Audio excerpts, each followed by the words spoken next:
Olá, estamos de volta para fazermos.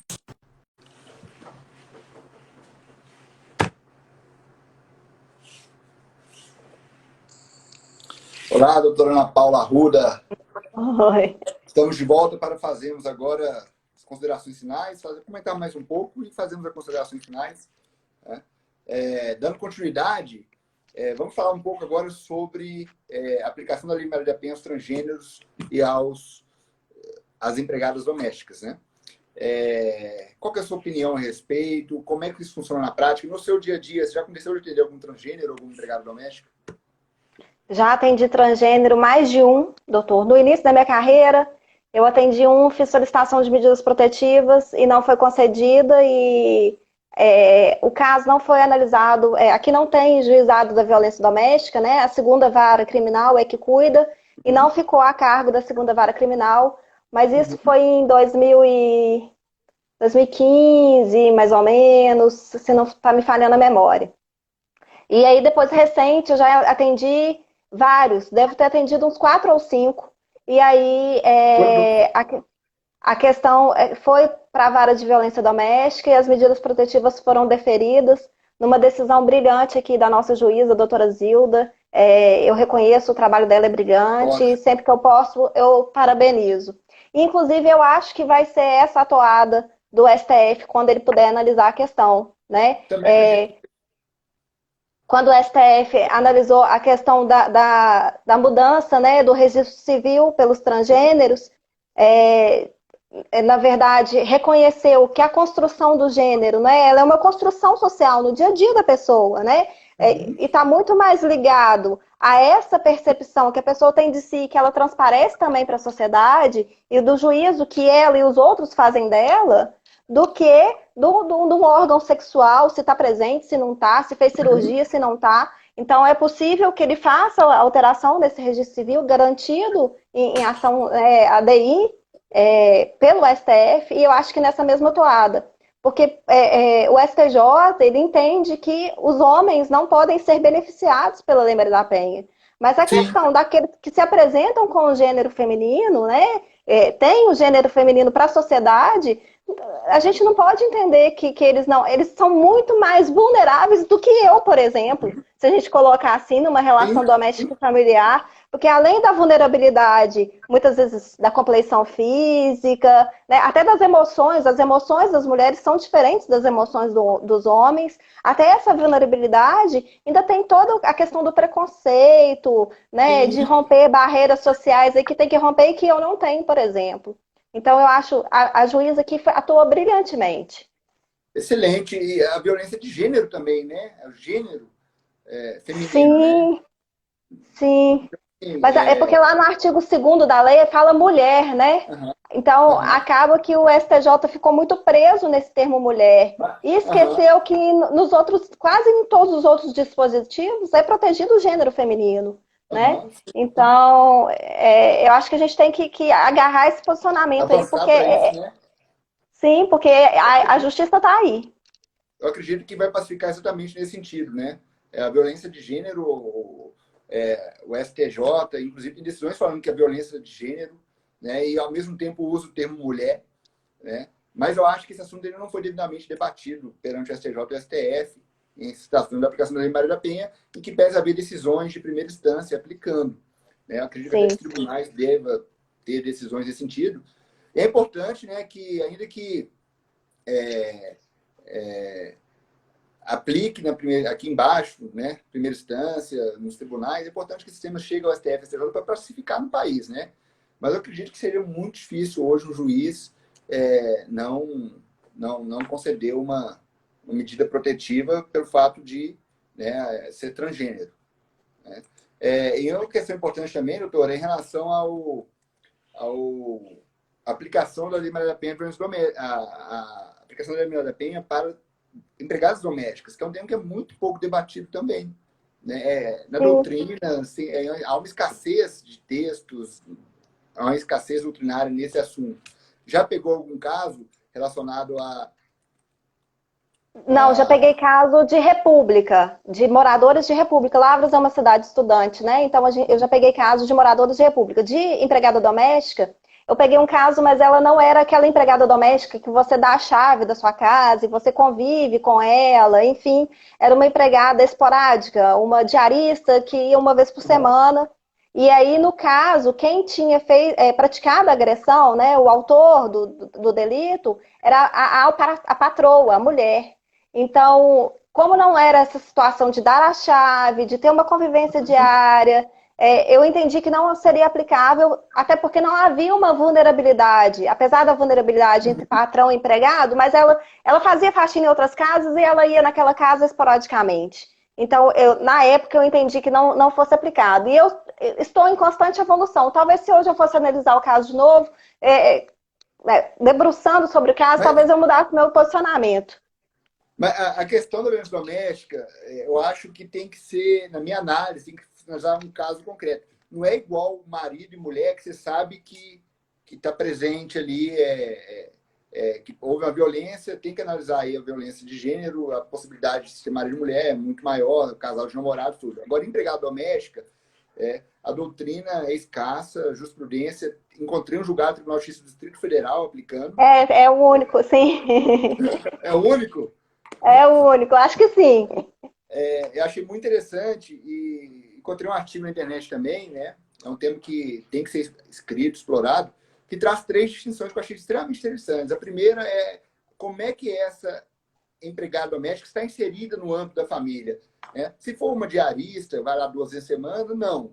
Né? Porque tem poucos contatos esporádicos, 2 vezes por semana ele nem configura o vínculo empregatício. Agora, é uma empregada doméstica que vai todos os dias, né? Aí depende. Se ela vai todos os dias, mas ela cumpre o horário dela, vai embora, o tratamento dela dentro de casa é estritamente profissional, não tem muita intimidade com a família, tudo, aí há uma tendência a entender que não se aplica. Mas se é um empregado que já tem uma participação na família, que a família tem um afeto maior, está dentro do núcleo da família, vai à noite, troca mensagem com a patroa, com o patrão, com os chefes, final de semana vai ter uma festinha, chama uma moça, ela já está inserida no núcleo familiar, aí aplica a Lei Maria da Penha. O outro contexto é aquela empregada doméstica que dorme, que vem a dormir no serviço, que também cria uma proximidade maior com a família, aplica também a Lei Maria da Penha. Então, essa distinção que eu achei na internet, num artigo muito bem escrito, curto e bem escrito, eu achei muito interessante, né? Pode ser que, na prática, essa divisão venha a vingar, né? Mas eu também entendo que não é possível aplicar para situações esporádicas também, dependendo do caso concreto, né? Tudo vai depender do caso concreto. A lei, ela fala que tem que ter essa relação doméstica, não depende de vínculo familiar, né? Desde que aconteça dentro de casa, mas também tem que ter uma relação de hospitalidade, né, doutor?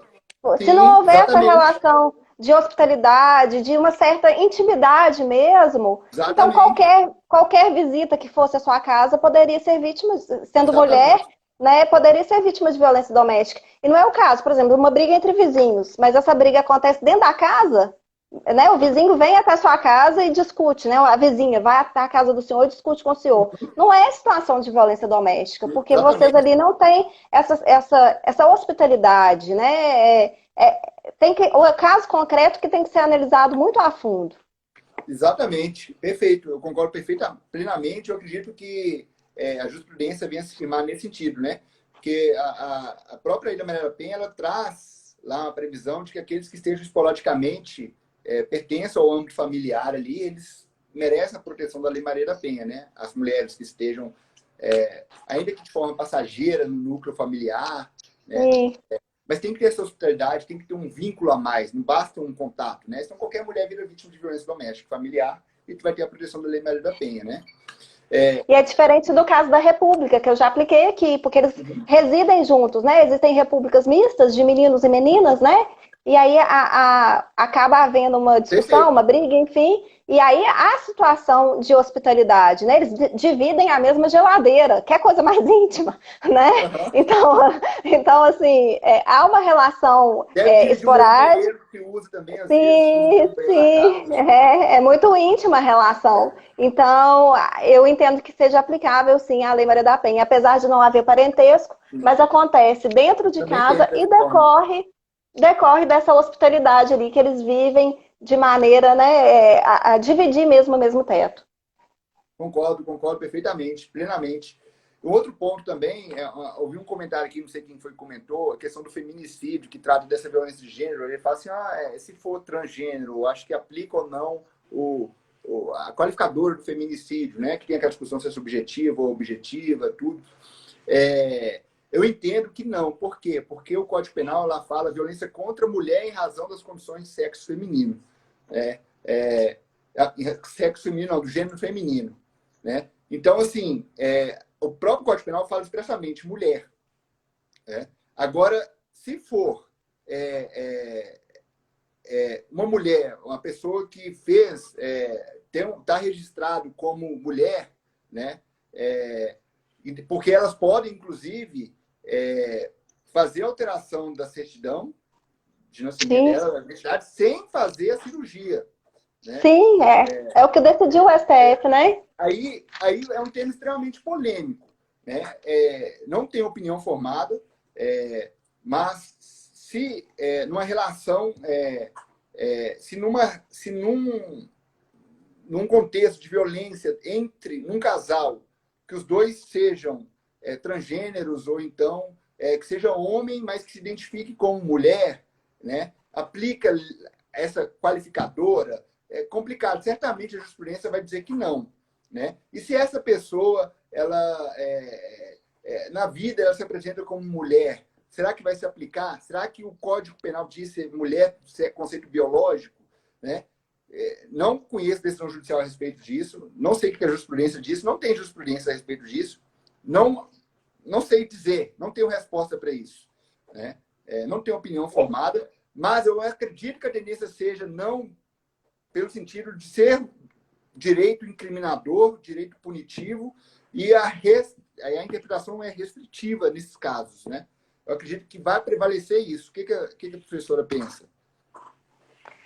Então, eu também acho, mas até porque a gente tem outras qualificadoras para encaixar na situação. Mas eu tendo a entender, eu tendo a acreditar que a jurisprudência vai ser numa interpretação, na verdade, ampliativa. Apesar de ser em Malapartem, mas mulher, se na certidão de nascimento ela é mulher, talvez. O que vale o DNA? Se a gente parar para pensar, o DNA é masculino, os cromossomos é XY, mas se ela se identifica como mulher, muitas vezes até ele chegar àquele ponto, às vezes ele não sabia nem que ela não era do gênero feminino. Sim. Entendeu? Se você fizer a análise do DNA, vai dar cromossomo XY. Mas muitas vezes ele pode nem saber disso. Sim, e aí a gente entra nos erros, né, lá, entendeu? Então ele vai ser incriminado pelo resultado que ele causou, porque ele acreditava que era, né? Então, sei lá, para se discutir, né? Mesmo. Assim, de cortar a cabeça. Eu entendo, assim, o meu entendimento é que deve ter proteção também.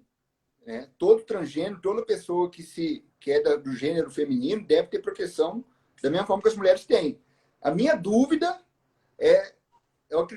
eu acredito que vai ter uma resistência, né, de querer aplicar o nome mulher para pessoas que não sejam biologicamente mulheres, porque o Código Penal assim prevê mulher. Mas eu acredito que isso, com o tempo, como a doutora muito bem colocou, vai ser superado. Geralmente vem essa resistência, e isso com o tempo vai ser superado e vai a proteger a todos, né, que se sentem mulheres, né, que se passam como mulheres. Né? Então, assim, a grande questão a mulher do Código Penal, qual que é o conceito de mulher? Né?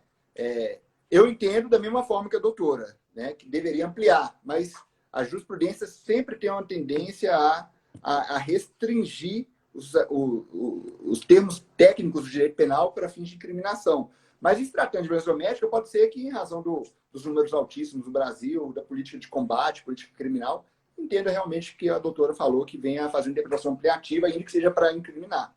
Né? Até porque a lei que trouxe, né, a qualificadora do feminicídio, ela veio como uma ação afirmativa mesmo, sim, né? Sim. Justamente para a gente combater a violência de gênero. Então, a gente tem que fazer uma interpretação teleológica também da lei, né? o que que ela veio trazer pra gente? O que que ela buscou, né? Sim, Se é proteger o gênero feminino, assim como a Lei Maria da Penha, e se o STF, a gente acredita, né? A gente não tem um posicionamento a respeito disso, vai ampliar a proteção, né, dos ditames, né, das disposições da Lei Maria da Penha para os transgêneros, até porque o próprio STF usa o termo transgênero, que também está errado, né? Ninguém muda de gênero, não é aham, assim transgênero, né? O gênero é construído, né? Não é uma coisa que se muda, se constrói.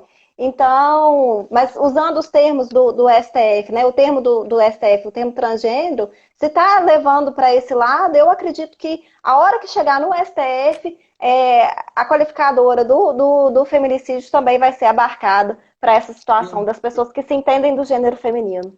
sim, sim. Tomara. Tomara e torço para isso. E, inclusive, eu acho que esses termos mulher, transgênero, mulher, isso, deveriam ser termos evitados. Né? Mulher, ponto final. Né? Sim, e Mulher e tem ponto alguém final, comentando aqui, transgênero. gênero feminino, peraí que eu não consegui voltar, peraí. O gênero é mulher ou homem? Sim. O sexo é feminino ou masculino? Sim. Isso faz toda a diferença. Faz. Obrigada, né? Faz toda a diferença. Sim, com certeza, tem razão. É, não, doutora, só para a gente caminhar agora para os últimos comentários, né? Essa definição aí vai ser importante que essa definição que a Renata, não sei, está falando, é extremamente importante, porque isso tem que ser muito bem discutido, né? Porque tem implicações penais sérias, de qualificadora e tudo, né? Isso faz toda a diferença, sim. Concordo perfeitamente. Isso aí vai ter que ser discutido. Agora, outro ponto, para a gente caminhar aqui para as considerações finais, é a questão do stalk, né? Que muitas vezes termina o relacionamento, a parte que não aceita, né? Pode acontecer tanto do homem quanto da mulher não aceitar e ficar atrás, né? Mas vamos falar aqui do homem que não aceita, porque a gente está falando da violência doméstica familiar contra a mulher. E ele manda uma mensagem para a mulher está na rua, ele fica andando na rua, seguindo e vendo, observando a mulher, o que ela está fazendo. Fica sabendo que a mulher vai para uma casa noturna dançar com os amigos, ele vai lá também para essa mesma casa noturna e fica lá de longe observando. Isso incomoda muito a mulher, incomoda muito a esse, né? E nesse caso, o que fazer? Pode ser que venha a configurar o crime, a contravenção penal, não crime de perturbação da tranquilidade, né? E pode ser também que não chegue a configurar essa contravenção penal. Né? Nesses casos, do homem que fica insistentemente, que às vezes termina o relacionamento, doutora, e faz parte, é natural. A pessoa, um ou outro, querer reatar, procurar para conversar, manda uma mensagem, procura. O problema é quando isso extrapola os limites, né, da normalidade. O cara está ali todo dia, está invadindo o espaço, a privacidade da mulher, está perseguindo, como disse a Renata, né? Deixa a mulher em paz, né? Ela tem direito tem o direito de ser deixada em paz. Então, nesses casos, né, ainda que não configure aí a contravenção penal, é possível a concessão de medidas protetivas, porque elas podem ser concedidas, inclusive, num processo de natureza civil, e se configurar a contravenção penal, aí pode ser concedida a medida protetiva num bojo de um processo criminal, num bojo de um inquérito policial, né? Você já se deparou com a situação também de alguém te procurar e falar assim, olha, terminou, não aguento mais, ele não está me ameaçando, não está fazendo nada, mas já estou de saco cheio, ele fica me procurando, não aguento mais. Nos casos que aconteceu, isso é muito comum, doutor, no relacionamento abusivo, né? Quando o agressor é extremamente machista e ele não aceita o fim do relacionamento, colocando aqui para os homens, que é o que chega à delegacia de mulheres, né?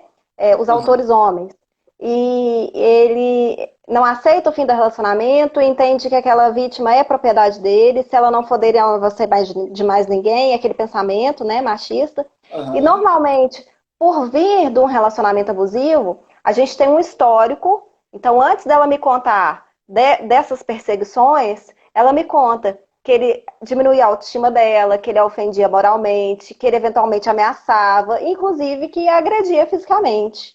Então, diante de um relacionamento mais do que abusivo, um relacionamento agressivo, uma perseguição, para mim, configura o crime de ameaça. Porque o crime de ameaça não precisa ser palavra ou escrito, ele pode ser por Sim, gestos. tem esse lado E às também. vezes, um olhar, uma pessoa que já te agrediu, uma pessoa que já te humilhou, que já te Aham. ofendeu de todos os nomes possíveis e improváveis, que já disse que se você não fosse dele, você não seria de mais ninguém. E essa pessoa te vigia na noite, né? Vamos colocar assim, te vigia na casa noturna, te vigia no seu emprego, te olha de uma forma, né? Então, como o crime, o tipo penal da ameaça, ele é amplo, ele não precisa ser vou te matar, vou te agredir, ou por Mas pode ser escrito, velado, né? pode ser velada. Então, eu já indiciei pelo crime de ameaça. Essa Ótimo. perseguição contumaz. E aí, o que, que eu me preocupei? Normalmente tem testemunhas, né? Porque a perseguição, na maioria das vezes, acontece na rua, né? Aham. Mesmo que ele fique vigiando a casa dela, tinha um sujeito que Aham. ficava na esquina da casa da mulher. Ela podia aparecer no portão que ela voltava, porque ele olhava daquela forma. Doutor, eu não aguento a forma como ele me olha, ele vai me matar. Ele me olha, ele vai me matar. E o Aham. temor que ele gerava nessa vítima, que é ali, né, elemento do tipo de. Tem que gerar temor na vítima, ameaça, para que ela seja Aham. configurada. Então, esse temor que gerava nela me fez indiciá-lo pelo crime de ameaça. Eu não acompanho se teve condenação ou não, doutor, porque é muita coisa. Poxa, 400 Sim. inquéritos no ano passado, eu não dou Não conta. dá para ficar acompanhando. Mas mas eu faço esse indiciamento sim. E a mulher, quando o cara fica ali perseguindo a mulher, ainda mais na rua, a mulher deve ficar pensando, eu vou morrer a qualquer momento, esse cara vai me matar, esse cara vai fazer alguma atrocidade comigo. Né? Então, realmente, eu concordo que há hipótese de ameaça, sim. Inclusive, tem projeto de lei que prevê, para incluir um parágrafo no crime de ameaça, prevendo essa perseguição como uma ameaça. Né? A ameaça não precisa você falar assim, eu vou te matar. Às vezes, é o mal que a mulher sente do homem poder fazer qualquer coisa com ela a qualquer momento já está configurado. Né? E não é incomum isso. Né? Termo de relacionamento, o homem não aceita e começa a acompanhar a vida da mulher, começa a acompanhar a mulher nas redes sociais, faz até um outro perfil para se passar por outra pessoa, coloca pessoas para ficarem atrás olhando, tudo. Isso tudo acontece muito, muito, né? E Muito, nesse e caso é do muito Gabriel, mais o homem, né, doutor? Como que é mais muito mais o autor homem, né? O senhor falou, pode ser mulher também, existe, mas a grande, a massiva maioria é o agressor homem. verdade, Então, a mulher é tida como objeto, sim. A mulher, é né, é tida verdade. como coisa, sim, como propriedade. E é muito triste um relacionamento baseado nisso, né? Não é normal. Exatamente. E a mulher, às vezes, quando termina o relacionamento, a mulher desconhece quem é a pessoa, né? Porque nesses momentos de tensão a gente conhece quem são as pessoas. Né? Agora, um outro ponto importante, doutora, como delegada, certamente você já atuou dessa forma, eu absolvi um autor de violência doméstica pelo seguinte motivo. Ele enviou várias mensagens para a mulher ameaçando, xingando. Foi processado pelo crime de ameaça, Ministério Público. Só que o que a Polícia Civil fez? Tirou print das mensagens e juntou um processo. Só que no print tinha a foto dele e o nome dele, mas não tinha o número do celular dele. Ele negou, foi terceiro, ela mesma que mandou as mensagens para ela, querendo me incriminar. Eu acredito que ele realmente foi ele que mandou as ameaças. Mas a Polícia Civil, ao fazer o trabalho, né, ele não pode somente, eu entendo que não deve somente limitar-se a tirar um print do WhatsApp da vítima com nome e foto do autor, porque nome e foto qualquer pessoa coloca. Né? Eu absolvi sabendo que ele é culpado. Por quê? Porque nos autos, para mim, não tinha 100% de certeza nos autos que ele era culpado, mas no meu íntimo eu sabia que ele era culpado. Então, nesse caso, tem que absolver. Né? Então, certamente, todo caso, os policiais que estão nos assistindo, as pessoas que trabalham com isso estão assistindo, sempre que for tirar print de mensagem celular, apague o nome da pessoa. Né? E deixa o número. A gente precisa saber de qual número partiu a mensagem, não o nome que partiu a mensagem. Né? Mas às vezes a gente consegue resolver também fazendo a perícia no celular dela, né, doutor? Porque aí dá Uhum. dá uma materialidade mais firme para a prova. Porque aí o perito ele vai analisar a agenda do celular dela e aí ele vai fazer uma análise. Ela vai permitir, é claro, né, que a gente tenha esse Uhum. acesso, ela é vítima, então né, é plenamente possível. Então o perito ele faz essa análise da agenda dela e a Sim. análise né, das mensagens que ela troca. A gente pode até restringir que sejam só a mensagem daquele contato, Uhum, daquele número, e ali a materialidade fica demonstrada, não tem dúvida, né? E a gente pode também pedir os dados cadastrais daquele número, e aí uhum. fica, porque ele pode falar, não, esse número não é meu, né? E aí, se a gente Sim. pedir os dados cadastrais, às vezes a gente não vai confirmar, né? Uhum, Porque é possível que ele tenha registrado em outro CPF, e aí, para a gente uhum. chegar nesse número, as Sim. coisas ficam mais Mas, difíceis. Mas o autor de violência doméstica, ele não tem esse melindre, né? A gente não pode nem não, ficar falando muito disso. não tem. Mas é complicado também, assim, eu entendo que a perícia, tudo, mas imagina fazer perícia em todos os crimes de ameaça de mensagem celular. Vai inviabilizar, é tanta coisa. Então, assim, é melhor fazer perícia naqueles casos em que o homem nega que foi ele, a mulher fala que foi, tem identificação ali. Agora, e eu entendo também que esse pedido de perícia tem que partir do Ministério Público ou do delegado. No caso que eu julguei, o processo estava Sim, para sentença. Como juiz, eu não tenho como prática eu tomar iniciativa probatória. É extremamente raro. Eu entendo que o juiz deve ficar mais na dele, esperando o Ministério Público, que o advogado trabalhar, leva para ele tudo que tiver que levar e ele decide. Né? O juiz querer ficar se intrometendo demais nessa parte, ele acaba comprometendo a imparcialidade, fica complicado, fica complicado. Né? Mas é isso, doutora. A Renata falando isso, principalmente são tirados pela vítima. Sim, mas geralmente a vítima apresenta lá para o delegado, para o policial militar. É aí que o policial às entra. vezes acontece, doutor, dela lá naquele ímpeto, porque dá um desespero, né? Você receber uma mensagem de ameaça te gera, né, um pavor muito grande. E muitas vezes ela dá o print, mas depois ela apaga. E Verdade. aí a gente não consegue mais fazer a materialidade desse crime. Pode acontecer, eu já vi acontecer. Verdade. Olha, eu dei o Verdade. print, a minha amiga me ajudou, eu dei o print, na hora eu fiquei muito nervosa, mas depois eu chorava tanto, fiquei com medo e apaguei. E aí a gente só tem o print, né? A situação é delicada mesmo. Às vezes o Verdade. caso ali no calor dos fatos fica meio longe do ideal. Aí, Então, nesse caso, é bom que se faça uma perícia. Né? É bom que se sim, faça uma perícia. Porque o advogado da parte, do réu, vai falar o seguinte: olha, doutor, ela pagou porque ela sabia que não foi ele que mandou essa mensagem. Aí vai ficar a palavra de um contra do outro. O juiz precisa de segurança no processo para condenar. Por várias vezes, doutor, eu absolvo sabendo que o réu é culpado. Né? No meu íntimo, eu sei que ele é culpado, mas no processo não tem os elementos necessários, né? Para condenação. sim. Mas é isso, doutor. E tem vários pontos que daria para a gente ficar aqui horas conversando. A conversa está ótima. Né? Nós temos aí um público de mais de 30 pessoas, agora 30. Né? A questão do homem ter que indenizar, do autor ter que indenizar os gastos com os tratamentos que a mulher sofreu, gastos com o uso da tornozeleira, né? A questão também do homem ter que frequentar aí Cursos. reeducação, participar de Sim. grupos, né? De trabalhos que vão tratar aí do homem também, do agressor, porque o homem também tem que, às vezes, a gente preocupa somente com a vítima, que é a violência doméstica, né? O homem tem que ser responsabilizado, tem que ser condenado, sim, mas nós temos que preocupar com o tratamento dele também, porque senão, lá na frente, ele vai fazer uma outra mulher de vítima, né? Ele só vai Sem trocar a vítima, dúvida, só vai sem trocar a vítima. dúvida. Ele precisa de ser tratado também, né? Tem que desconstruir o machista, né? Vamos desconstruir o machista. Sim, sim, tem que ser desconstruído, né?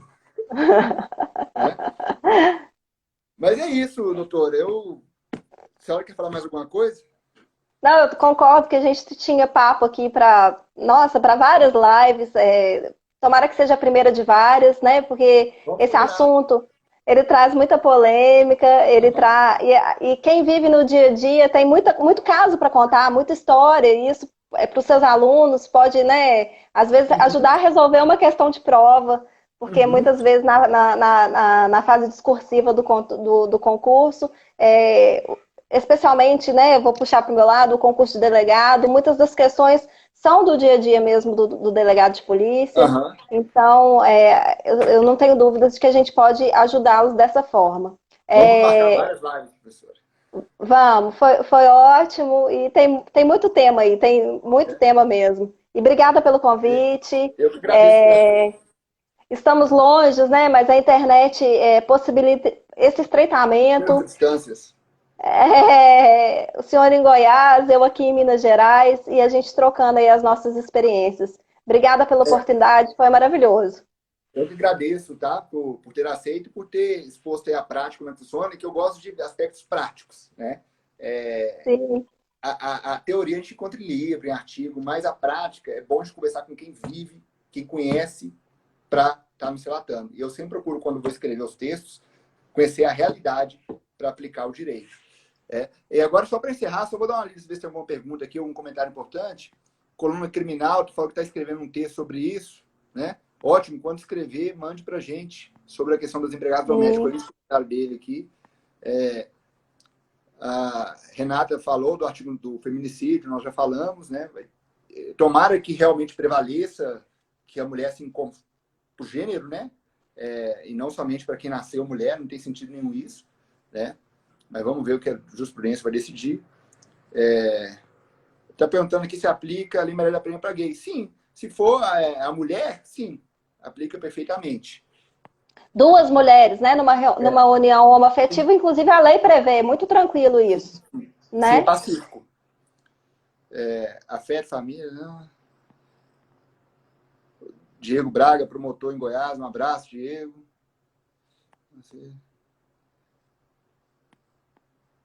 Aqui. Eu nunca tive a oportunidade de lecionar em direito penal, nem em processo penal, doutor. Eu já lecionei aqui na cidade, mas direito tributário. Então eu ficava longe da possibilidade de contar casos para os meninos, né? Isso é tão bom. É bem diferente tributário de penal. Porque meu mestrado, a minha atuação antes de ser delegada no tributário. Olha, colocação de Kelly Cordeiro fala de um projeto de lei da deputada Margarete Coelho que visa alterar a Lei Maria da Penha para contemplar situações de violência que fogem do aspecto doméstico familiar. Concorda com isso, doutora? Seria para. Eu não conheço o projeto de lei, então eu vou supor que seria para abarcar aquelas situações que não estão abarcadas pela Lei Maria da Penha. Eu acho que se a gente fizer uma boa interpretação da Lei Maria da Penha, não tem necessidade dessa alteração. Talvez a lei precisasse de outras alterações e não dessa. Né? Questão de vizinhos, por exemplo, eu não acho que a vulnerabilidade feminina se justifica nesse caso, a não ser para os casos de violência sexual, né? Que aí são crimes com penas mais altas e a gente tem uma outra situação. Mas eu acho também, doutor, que, como eu já disse, a liberdade deve ser uma regra e o direito penal deve ser mínimo também, né? Se a gente alargar demais, a gente já vê tantas situações previstas como tipo penal, né, previstas como abarcadas pelo direito penal, e que muitas vezes poderiam ser resolvidas na esfera civil. Talvez o que precisasse seria uma reforma no Código Penal para a gente alterar as penas dos crimes contra a pessoa. Porque eu acho que as penas são baixas, né, são desproporcionais. Se a gente olhar os crimes contra o patrimônio, né? Então, talvez a reforma passasse pelo Código Penal e não ampliar a aplicação da Lei Maria da Penha. Eu acho que a gente tem outras necessidades antes disso. Sim. Nos casos que a Lei Maria da Penha não abarca, o artigo 319 do Código de Processo Penal traz várias medidas cautelares diversas da prisão, como o afastamento de determinados locais e tudo, que podem fazer aí as vias, fazer o que a Lei Maria da Penha faz, utilizando-se um outro fundamento. Também, né? Inclusive, não é um rol taxativo, né, exemplificativo, o juiz pode adequar as outras cautelares diversas da prisão para aquela situação concreta. Sim, perfeito. O Paulo Alexandre pergunta se a vítima levar ao policial militar notícias de que possui mensagens das ameaças, o PM pode anexar isso na ocorrência para se entregar? Deve. Deve levar isso ao delegado de polícia. E tomando cuidado, como o senhor falou, de apagar o nome para poder salvar o número, caso seja print, né? Porque muitas vezes, doutora, a vítima também se recusa a deixar o celular para perícia, ela precisa do celular para trabalhar, a gente entende, né? Entendemos perfeitamente. Né? Celular hoje em dia, doutora, a gente faz tudo na nossa vida, resolve no celular. Tudo, tudo, tudo. É difícil ficar sem celular. Não. Muito obrigado, Hélio. Muita informação de qualidade, acompanhando a live desde a primeira parte. Valeu. Valeu, Cid nos Santos. Parabéns, doutor Rodrigo, doutora Ana Paula. Tema muito interessante, boas dicas. Que venham mais lives. Vamos combinar sim. Valeu, Hélio. Vão ter outras lives, né? Tem muito assunto.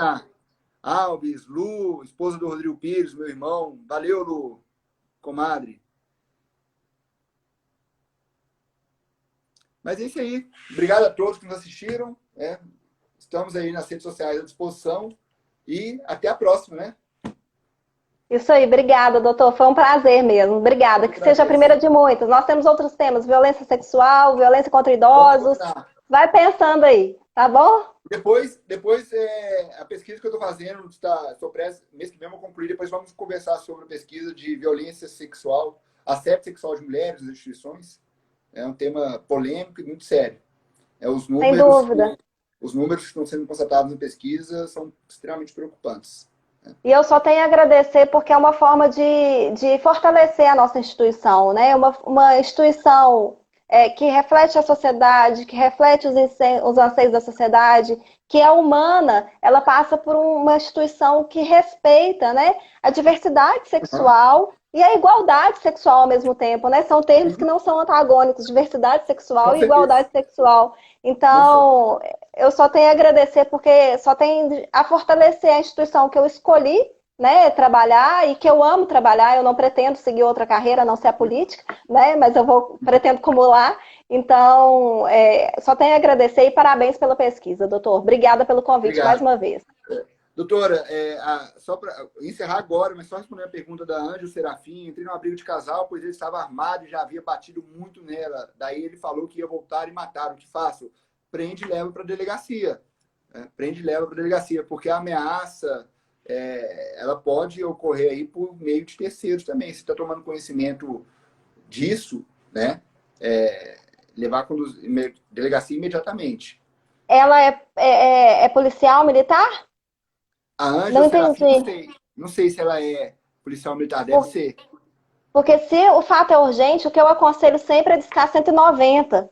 Sim, porque sim. Eu até fiz uma live outro dia com o Vandré Silveira, ele é um ator da Globo, muito conhecido no Rio de Janeiro, já fez novela na Record. Legal. E ele me chamou para fazer uma live porque ele vivenciou uma situação de violência doméstica e ele entrou para defender a mulher, no Rio de Janeiro. Eu falei, André, você foi maluco, porque ele podia estar armado, ele podia, né?